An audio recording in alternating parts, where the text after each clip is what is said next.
আসসালামু আলাইকুম। আশা করি সবাই ভালো আছেন। তো আজকে একটা বিয়ের অনুষ্ঠানে গিয়েছিলাম। আজকে আমাদের এমনিতেই ছুটির দিন। তারপর শুক্রবার। তো ভাবলাম যে যাই বিয়ের অনুষ্ঠানে একটু ঘুরে আসি। তো অনেকগুলো দাওয়াত আসে সপ্তাহে, কিন্তু কাজকর্মের কারণে যাওয়া হয় না। তো আজকে গেলাম বিয়েতে।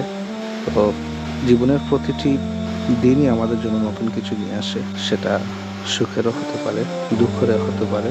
বিভিন্ন স্মৃতির একটা মেলবন্ধন আমাদের প্রত্যেকটা দিন এবং প্রত্যেকটা সময়। একটা মানুষের জীবন কখনোই সমান্তরাল ভিত্তিতে যায় না।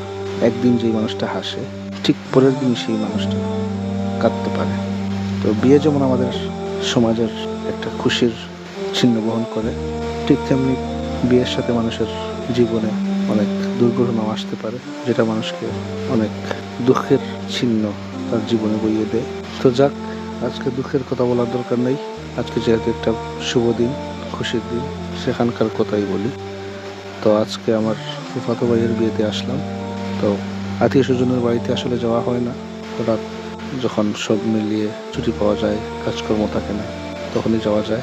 একই সাথে দুটি কাজ হয়। এক, তাদের কথা রাখা হয়। দুই, একটা সামাজিকতা রক্ষা হয়। তো আজকে আসলাম বিয়েতে। বিয়ে হচ্ছে সারাপার।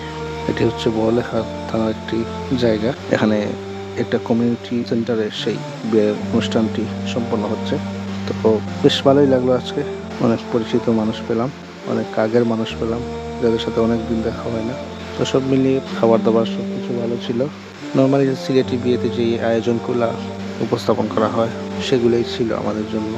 রোস্ট, গরুর মাংস, ডাল, মুগ ডাল, আলু দিয়ে মাংস, দই, স্বাভাবিক যেগুলো সেগুলোই।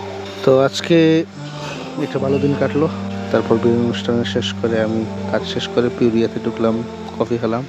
তারপর আস্তে আস্তে বাড়িতে চলে আসলাম। তো আলহামদুলিল্লাহ, দিনটি ভালো কাটলো।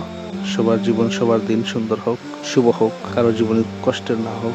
আমাদের প্রত্যেকটা দিন যেন সুখের হয়, শুভ হয়, সেই কামনায় সবাই ভালো থাকবেন। আসসালামু আলাইকুম।